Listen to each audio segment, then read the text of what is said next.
Finally, after news broke today that we have now agreed a deal to sign Michael Olise, the deal that we have been waiting for today to get accepted by Southampton has finally come. And today, my friends, this evening, we have reached an agreement to sign Romeo Lavia from Southampton. We discussed some exit news on the horizon too. So my friends, I hope you guys are still pumped and excited. Like, I can't imagine the dopamine levels are this high for everyone now because I mean, there's only so much dopamine you can have when you're announcing player after player after player. So if you guys still aren't feeling that though, obviously hit that like button. And my friends, without wasting any more time, that's it, my friends. That's it, my friends. We have completed our new look midfield now by finally reaching an agreement to sign Romeo Lavia from Southampton. Now, we know that Liverpool made a 60 million bid, but Lavia was obviously taking a playbook from Casadei by rejecting Liverpool's advances. But I thought to myself, we originally reached a 55 million agreement, but I'd imagine that Southampton now would want a bit more money after turning down Liverpool's bid. So we have now reached an agreement tonight of 53 million plus 5 million in add-ons, my friends. And Lavia is set to complete his medical later this week, and he will be part of our matchday squad against West Ham this Sunday. So it's going to be an epic game on Sunday now that Caicedo and Lavia will be part of the team. And I think West Ham won't be able to cope now that they don't have guys like Rice. Obviously, Ward-Prowse, Alvarez, they've made some decent additions for sure. And I'll keep those thoughts and opinions for the preview as we get closer to the game, right? But Man City now are set to receive around 20% of the sale value, which probably explains why clubs like to get higher fees for these guys, because when they're signing these players to begin with, of course, there are big sell-on clauses attached and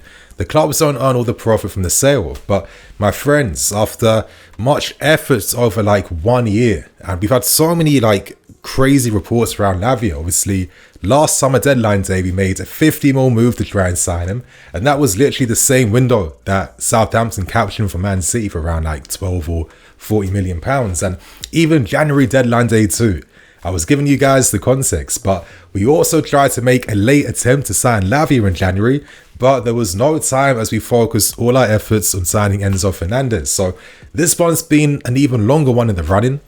And my friends, I do think that this is the signing to make. Now, the reality is now, Ugo Chukwu will most likely leave on loan now to Strasbourg, and I would not be surprised to see Gallagher definitely sold before the window ends. And my thing is, I just hope that Gallagher bags a massive move to a big club. Like, I don't want to see him going to West Ham. I wouldn't mind if like a Newcastle came in for him, or maybe Liverpool. Like, I think Liverpool could definitely benefit from Gallagher's box-to-box qualities. I think the guy has the potential to play at like the highest level in football. But in signing Romeo Lavia, we sign a project, in my opinion, because I find it quite hard to really like typify and like break down what Lavia is. I know that Lavia is excellent in many things, and in particular, the standout in this game is his press resistance, his ball carrying, and the composure that he shows on the ball, because I really like this quality, because to have this type of confidence in your game, you know, making your debut season in the Premier League with all its intensity, physicality, I mean, Hasenhüttl at the time gave him a lot of responsibility playing in Southampton's pivot, because he had to have the composure, of course, to open up those midfield lines for Southampton to play through, and to entrust this amount of responsibility on someone who's only making his first professional steps in the game.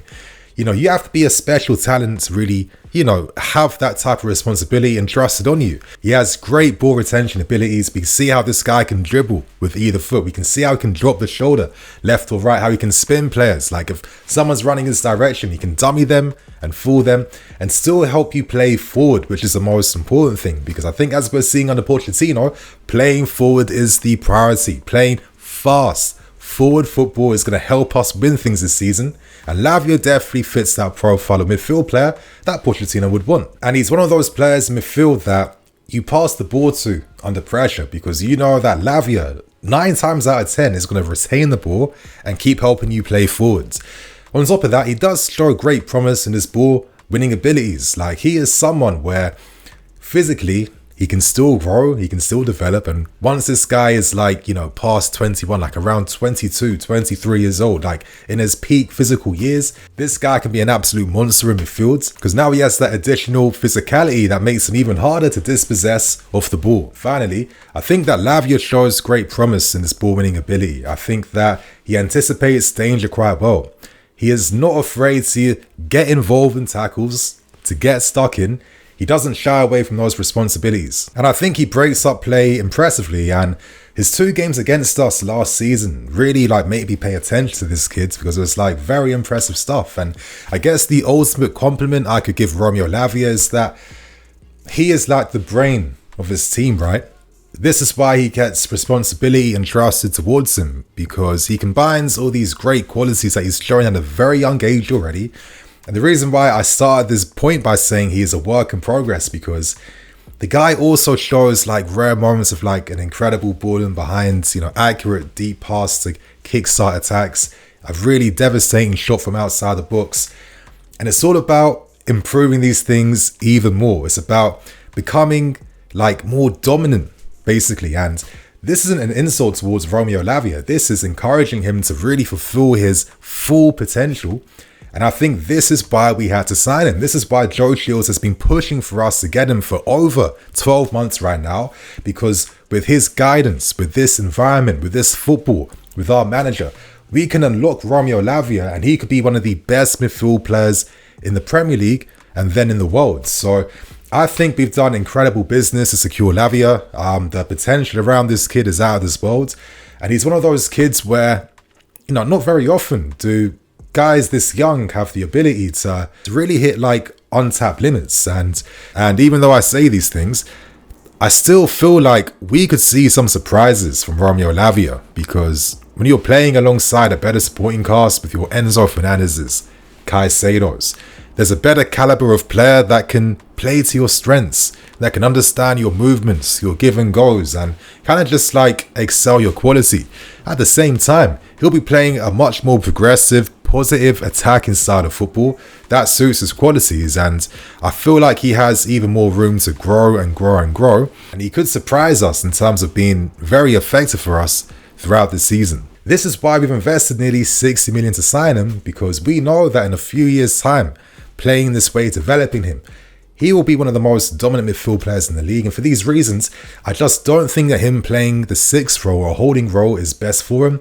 I think he has too many interesting attacking qualities that can be maximized more if he does play more in a midfield role where he has a bit more license to play forward. I think Caicedo deeper, that is my thing. I only want to see Caicedo in deep positions, and I think for Lavia, this guy can grow even more, playing a bit more forward, my friends. So share your thoughts and opinions. How do you feel about this news, my friends? Now let's end things with the final reports by discussing player exits. And we start with a very interesting report. Fingers crossed that this report develops even more.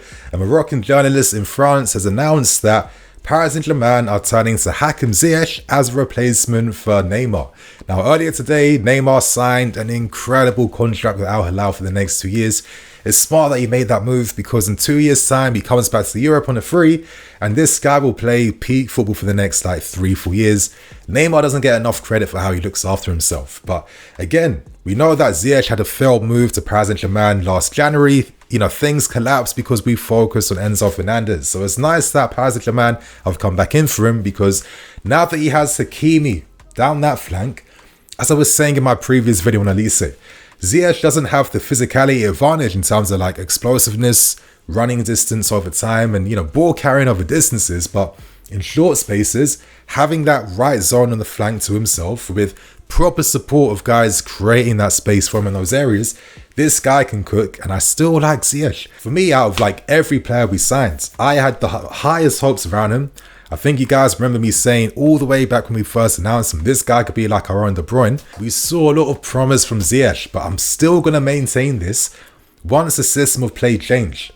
Ziyech was finished because he can't do anything else other than the things he's good at. So hopefully he gets this move, because I want to see this guy playing Champions League football. And to move on to other exit news, Casadei has made his loan move now to Leicester City. Of course, Enzo Maresca has pushed very hard to work alongside him, and normally it's encouraging signs when managers are desperate to really want to work with a player.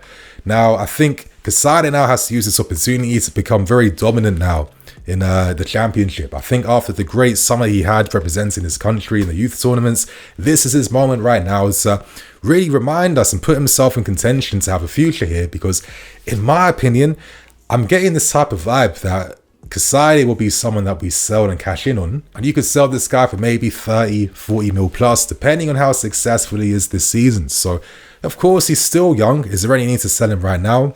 Of course not. But if you're seeing the construction of our midfield, you know, Casadei, Enzo, Lavia, Santos, Chukwuemeka, etc., etc., it does get you thinking, where is this space now in the future for Casadei? And then things with the final report. And finally, as we know today, Kepa completed his loan move to Real Madrid. Of course, seemed very ecstatic. If you guys know the story, Madrid tried to sign him before we made that move for him all those years back. And they could have signed him for around 20 million before he left in the summer, of course, to sign for us. But obviously, for personal reasons, obviously his new family, his wife, being Spanish, and having an opportunity to return back home to play for one of the greatest clubs in the history of the game. I'm not going to be mad at Kepa for announcing that he hopes to perform really well to secure a move there, because if he does secure a move, we earn money for him, we get him off the wage bill, we thank him for his time here, of course. But I think that now we could use the funds we generate, hopefully, if he has a mad season with Real Madrid, to sign a top-class goalkeeper for next summer. So good luck to Kepa. I think we all need to wish him luck, because we need Kepa to have an incredible season at Real Madrid so these guys make it a permanent. So my friends, on that note, I'm going to wrap things up, keep things moving. I am Nini FC. This is BlueLionsTV. I'll catch you guys tomorrow with some more videos. I'm going to release a video early tomorrow just breaking down why we can spend the amount of money we spend. I've already kind of edited it. I'm going to release it at 8 AM in the morning tomorrow, because there's another special announcement in the morning tomorrow. And you guys don't want to miss out on this one. So I guess I'll see you then. Good night.